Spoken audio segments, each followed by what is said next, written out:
금요일 저녁 우리 대중문화계의 이슈들 되짚어보는 백투더컬처 시간입니다. 대중문화평론가 김선영, 미군우 두 분 나오셨어요. 어서 오십시오. 안녕하세요. 네, 요즘 이 신종 코로나 바이러스 감염증 때문에 극장가도 썰렁하다고 그러고, 예, 맞습니다. 공연도 뭐 상당 부분 취소되기도 하고, 문화계 쪽 행사들은 거의 다 뭐 취소되고 있죠. 그렇죠? 실질적으로. 완전히 그냥 얼어붙은 거죠. 그냥 전반적으로 대중문화계도 얼어붙었다고 봐야죠. 맞습니다. 이제 뭐 실질적으로 가령 뭐 최근에 책을 냈다라고 하는 그 북 콘서트 같은 것들도 사실은 밀릴 수밖에 없는 그런 상황인 거죠. 그렇죠. 예.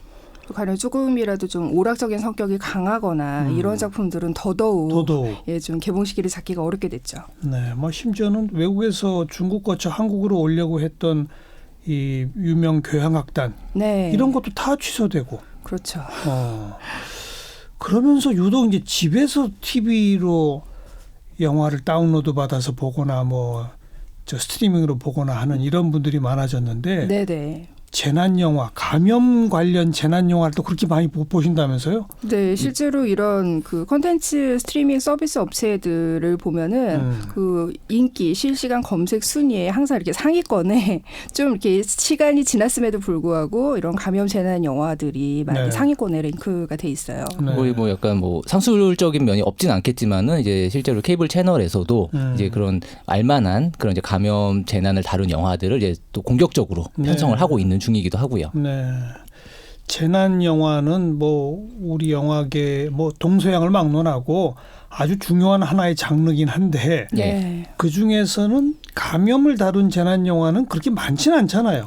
대부분 이거를 무슨 뭐 화재, 지진, 뭐 침몰 뭐 이런 게 네. 많지, 그죠? 그렇죠. 이거를 이게 넓게 볼 수 있는 것과 좁게 보는 두 가지가 가능할 것 같아요. 그러니까 이제 정말로 엄밀한 의미의 메디컬 개념으로서의 감염 재난물이라고 한다면은 사실 그 수가 많지는 않습니다. 그렇죠. 근데 가령 이제 그런 좀비물이라고 우리가 하잖아요. 좀비 네. 아포칼립스라고 하는 이제 뭐 물리면 좀비가 된다거나. 근데 이런 좀비물이나 이런 것들이 가령 이제 그 1954년 소설인 나는 전설이다 같은 경우 흡혈귀 바이러스 이런 게 나오는데 사실은 예. 이것이 어떤 초자연적 존재라기보다는 감염에 대한 그런 어떤 우리의 무의식적 공포, 사회적 무의식이라고 할 수 있잖아요. 있어요. 그런 네. 것들이 반영된, 은유된 것이라고 봤을 때는 굉장히 많이 확장될 수 있을 것 같고요. 감염에 대한 두려움이라는 것이 그럼에도 확장될 수 불구하고 있고. 주류는 아니었죠, 예. 사실. 예. 뭐 좀비 영화 이런 것들도 뭐 B급 장르에서 시작이 된 거였으니까요.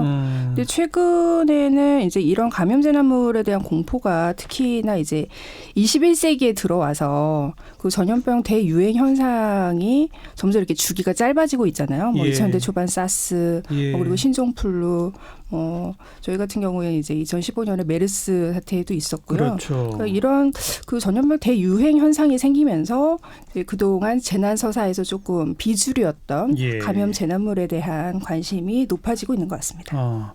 위근우 씨 얘기를 듣고 보니까 좀비 영화, 뱀파이어 영화. 네.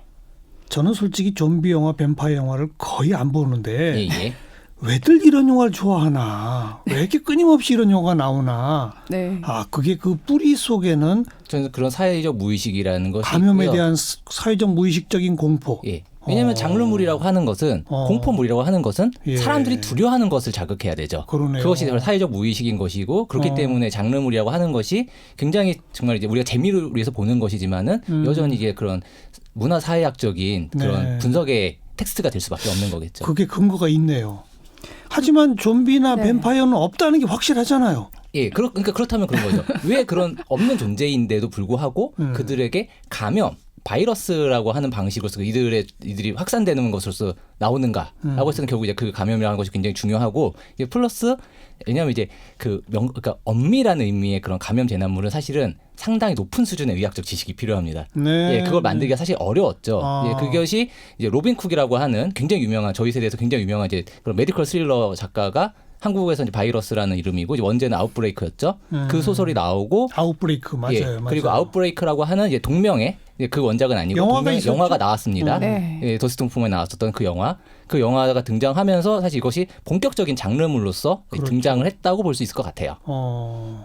더스틴 호프만이 이게 뭘 방호복 같은 거 예, 주고 맞습니다. 그 장면 기억납니다. 네, 네. 에볼라 바이러스. 그러니까 에볼라 바이러스에서 네. 모티브를 딴 이제 또 아프리카에서 나온 그런 출혈열 바이러스가 네. 나오는 네. 예, 영화였었고 그 제가 최근에 그 넷플릭스에 이런 판데믹이라고 하는 이런 법유행 전염병을 다루는 다큐멘터리를 봤는데 예. 거기서 이제 그런 뉴욕시에서 이제 그런 전염병을 담당하는 전문가가 자기가 그 영화를 보고 아웃브레이크 영화를 보고서 이제 이쪽 분야에 투신하게 됐다라는 이야기를 또 하게 그 됐더라고요. 세대가 지금 주역을 또 맡고 있군요. 예. 그러면 엄밀하게 좀비나 뱀파이어물이 아닌 어느 정도 의학적 근거가 있는 네. 그런 감염을 다룬 재난 영화들은 좀 손꼽을 만한 게 어떤 것들이 있어요? 아까 말한 아웃브레이크가 시작이라고 본다면. 네, 일단 그 사스 이후에 그 문제 의식을 좀 담았던 컨테이전이라는 작품이 컨테이전? 네. 저도 이거 봤어요. 이게 2011년도에 초호화 캐스팅. 그렇죠. 초호화 캐스팅으로 어마어마한 배우들이 막 나오더라고요. 네, 화제가 됐었고 배우들의 일단 몇몇만 보면은 이것이 이제 기존의 어떤 재난 블록버스터 영화일 거라고 생각했던 사람들에게 기네스 펠트로, 네, 맷 데이먼, 주드로. 네, 뭐 마리앙 로렌스 피시번, 네, 꼬티에르 같은 그러니까요. 네, 근데 그 기네스 펠트로가 시작하고 몇 분 안 지나서 죽더라고요. 그렇죠. 뭐 뒤에 또 해상 장면으로 나오기는 하지만요. 영화에 나오는 분량이 너무 적더라고요. 네. 근데 이제 그러니까- 그렇기 때문에 또 임팩트가 사실은 있는 거죠. 예, 그러니까 대부분의 이런 재난 영화에서는 늘 어떤 영웅적인 주인공이 결국에는 이제 인류를 구원하는 이런 서사로 나가잖아요. 그렇죠. 이런 감염 재난물 같은 경우에는 이게 굉장히 감염의 특성상 그 사람들을 뭐 한 번에 구하기도 되게 어려울 뿐더러 사람과 사람 간의 접촉을 굉장히 두려워하고 또 혐오하고 그런 단절의 플롯이 굉장히 두드러지기 때문에 그렇죠. 어떤 한 주인공의 영웅적인 활약을 그리는 작품보다는 그렇게 다중 시점으로 그 진행되는 작품들이 있는데요. 이제 그러니까 컨테이전 주연급 같은. 배우가 많을 수밖에 네, 없죠. 그렇죠. 컨테이전 또 어떤 영화들이 있을까요? 이제 한국 영화 이제 컨테이전 같은 경우는 사실은 굉장히 평가가 높은 영화입니다. 이제 그런 전문가들조차도 이런 이렇게 법유행 전염병이 나왔을 때 벌어질 만한 것들에 대해서 굉장히 잘 표현했다라고 이제 인정을 하는 그런 작품인데 좀 리얼하게 그렸다. 예, 상당히 리얼리티 있게 영화 되게 건조하잖아요. 소위 말하는 블록버스터의 그런 것과 되게 약간 다르죠. 다큐멘터리 같기도 하고. 예, 그 감독 자체가 그런 성향이 있기도 한데, 근데 이제 한국 영화에서 이제 감기라는 영화가 2013년작이에요. 장혁 예, 주연. 장혁 주연의 맞아요. 감기. 그러니까 이제 인플루엔자 바이러스를 다룬 얘기죠. 변형 인플루엔자 바이러스를 다룬 이야기인데 사실 이제 이 컨테이전하고 비교하기에는 좀 이제 플롯이 이게 좀 이해 안 전형적인 되는 재난 게 영화를 이해가 안 되는 따라가긴 것들이 좀 하죠. 많이 있어요. 네. 많이 있는데 그래도 사실 이제 이 이후에 또 이제 신종 플루라거나 이런 예, 것도 있을 예. 때마다 그때마다 한 번씩 다시 한번 소환돼서 사람들이 보고 또 회자되는 그런 작품이기도 합니다. 이 작품 같은 경우에는 이제 물론 컨테이전에서 그런 것이 나오지만은 특정 도시가 이제 감염 전파 때문에 폐쇄되는 그런 네. 상황에서 그 갇힌 사람들의 어떤 분노나 폭동이나 이런 것들에 대해서 물론 이제 아주 뭐 핍진성 있게 재현되진 않지만은 또 분명히 좀 있을 수 있는 것들이니까요. 분명 이제 뭐 최근에 한국에서도 어쨌든 그 비서울 지역들의 어떤 그런 소외되는 어떤 분노라는 것들이 생길 수가 있는 것들이 있잖아요. 예, 그런 예. 것들을 또 어느 정도 잘 그려냈다고 봅니다. 그러니까 이런 감염 재난물 같은 경우가 특히 이제 그 도시 봉쇄라는 모티브가 반드시 들어가거든요. 그렇죠. 그러니까 항상 재난 영화에 보면 이제 사람들이 공포에 질려서 소요 사태가 일어나고 거기에 어떤 공권력이 투입해서 진압하는 이야기가 나오지만 탈출하려고 하는데 네. 못 나가게 하고. 특히나 감염 재난물 같은 경우에는 이게 전염이 퍼지면 안 되기 때문에 더더욱 한 도시를 이렇게 봉쇄를 하거나 통제하는 맞아요. 장면이 반드시 등장을 하거든요. 예. 그렇기 때문에 특히 이제 감기 같은 경우에는 이제 분당이라는 한 도시에 이제 고립되고 이 사람들을 희생시켜서 뭐 다수의 국민을 살려야 된다 이런 여론들이 이제 확산이 되면서 그 한 국가에 대한 그러니까 한 도시에 대한 탄압으로 이게 이어지거든요. 지금 중국의 우한이 그렇죠. 딱 그런 꼴이에요. 그렇죠. 그러니까 중국 내에서는 네. 우한 출신 사람들 막 색출한다는 거 아니에요. 네, 그러니까 이런 재난물이 어떤 인류의 인간성이 말살되는 그런 상황에서 맞아요. 특히나 그러니까 재난의 피해가 공평하게 돌아가는 게 아니라 가장 어떤 소외된 지역, 취약계층에 제일 먼저 그 타격이 온다라는 것들을 물론 이제 감독이 어느 정도 의도는 했겠지만 네.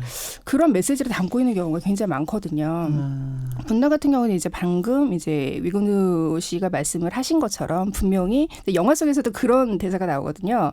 만약에 서울에 이 병을 퍼뜨리면은 국가가 나서서 우리를 모두를 구원해 주려고 할 것이다. 그러니까 여기 있지 말고 서울로 가서 퍼뜨리자 이런 말이 나오거든요.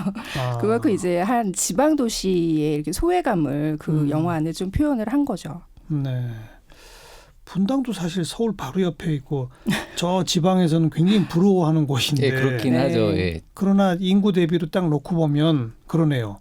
서울 전체를 봉쇄하고 그 영화에 그린 것처럼 네. 서울 시민 전체를 희생시키겠다 이런 생각은 못 하는 거겠죠. 그렇죠. 이제 물론 이제 거기서 이런 식으로 이제 서울에 감염시키자라고 하는 사람이 영화 내에서는 악당으로 그려지긴 하는데 근데 사실은 어떤 부분에서 그 소외감이라고 하는 걸 봤을 때는 분명히 또 이제 이해 못할 것만은 아니라고 생각을 하거든요. 예, 결국 이제 예. 장르물이라고 하는 것들은 계속해서 어떤 극적 상황에 몰아넣었을 때 인간성이 어떻게 발현되느냐라는 것을 잘 보여주는 것이 좋은 장르물이라고 생각을 하는데 네. 그때 이제 정말로 충분히 이야기가 나올 수 있을 만한 것들이라고 저는 생각을 합니다. 네, 그래서 지금 신종 코로나 바이러스 감염증 때문에 그 중국인에 대해 혐오도 말씀을 하셨지만은 네. 이 감기의 또 하나의 중요한 그 혐오가 이 바이러스를 퍼뜨리는 원인이 이제 외국인 불법 체류 노동자들이거든요. 예. 그들에서부터 이제 바이러스가 확산이 되기 시작하기 때문에 그것 역시 어떤 이런 감염 재난물에서 보여주고 있는 어떤 타자에 대한 혐오 이런 것들을 좀 반영을 한다고 할 수가 있죠. 그럼 정말 요번 최근의 상황을 그래도 유사하게 그려낸 거는 컨테이전보다는 감기네요. 그죠?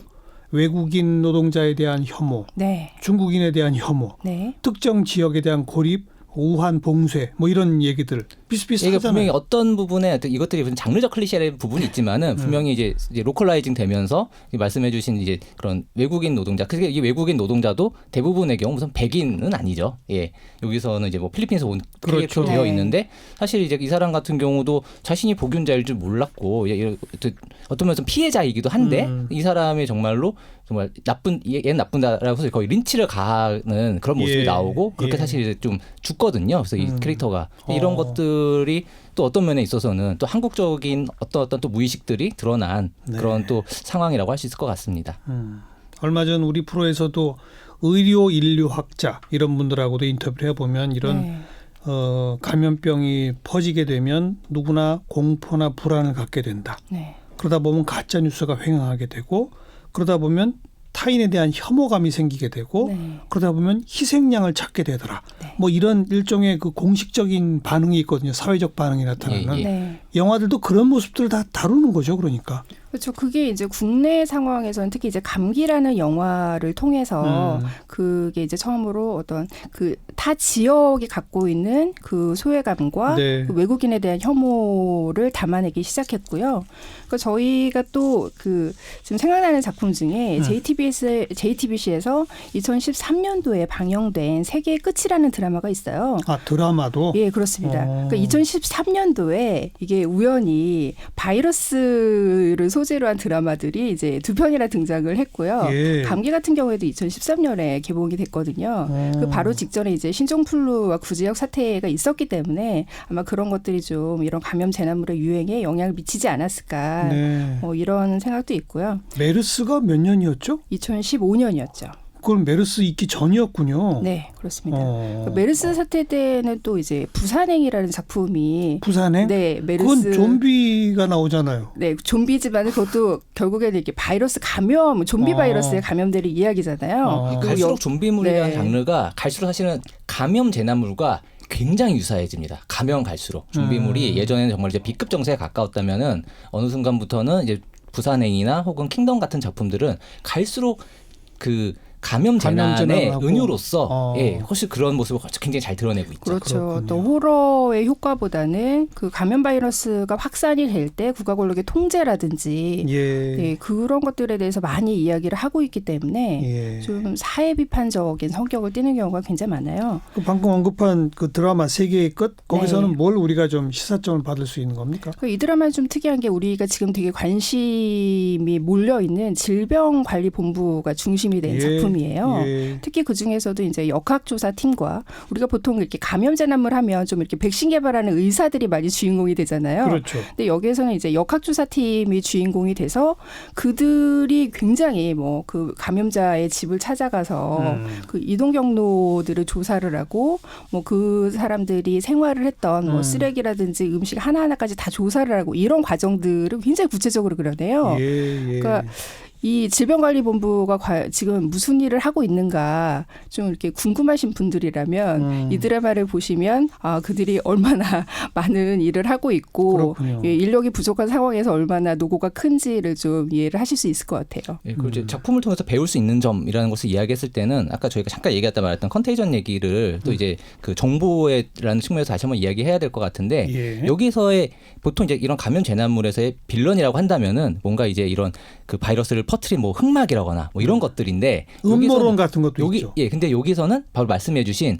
음모론을 퍼뜨리는 이제 유사 저널리스트, 이제 블로거가 사실 거의 최악의 악당을 주드로가 맡았었던 그 캐릭터가 맞아요. 음모론을 퍼뜨리는데 사실 이제 이 사람이 1차적으로 나쁜 사람이죠. 음모론을 퍼뜨렸기 되게 잘못인데 이 사람의 음모론이 어떻게 힘을 얻냐 하면은 여기서 되게 중요한 캐릭터인 이제 질병통제예방센터 센터장이 있는데 이 사람이 이 정보를 자기 애인한테는 몰래 가르쳐 줬었어요. 정보 공개를 투명하게 안 한다는 투명하게 하지 않고 했다가 그렇죠. 그 애인이 다른 자기 아는 친구한테 얘기해서 그게 SNS에 퍼졌어요. 네. 그러면서 이제 어떤 혼란이 생기고 또 이 주드로 캐릭터가 이 질병예방센터의 어떤 말하는 것들을 신빙성을 떨어뜨리기 위해서 이 사람이 이렇게 했었다라고 이야기를 하면서 본인의 가짜 정보의 신빙성을 오히려 높여버리는 분이 나오는데 최근에 그 중국 법원에서 이 얘기가 나왔죠. 이 워딩을 그대로 쓰면 헛소문은 정보 공개의 지원과 불투명함 때문에 생겨난다. 그렇죠. 예. 그렇죠. 그것을 굉장히 잘 보여주는 그런 네. 장면이었다고 생각을 합니다. 네. 그러니까 이런 감염재난물이 항상 유행을 할 때 또 하나 빠지지 않는 게 국가가 일단 이렇게 정보를 그러니까 시민들을 통제하는 상황에서 정보도 철저하게 통제를 하거든요. 이런 감염재난물에서 커지고 있는 국가 권력의 통제라는 성격이 오히려 이런 정부에 대한 불신과 음모론이 확산이 되는데 굉장히 많은 힘을 실어주기 때문에 이 컨테이전 같은 경우에도 그런 음모론, 알겠어요. 네. 이런 영화들을 보면서 네. 그 영화에서 정부나 이런 애들이 실수하는 거 보면서 네. 우리 정부는 잘하고 있나 이렇게 좀 감시도 하고 네. 그럴 수 있는 그 소재가 될 수도 있을 것 같네요. 그리고 그나저나 아무튼 빨리 네. 이런 사태가 정리가 돼서 이런 영화 얘기도 좀 안 했으면 좋겠어요. 네, 그렇죠. 네. 대중문화평론가 김선영, 위근우 씨 두 분 고맙습니다. 감사합니다. 감사합니다.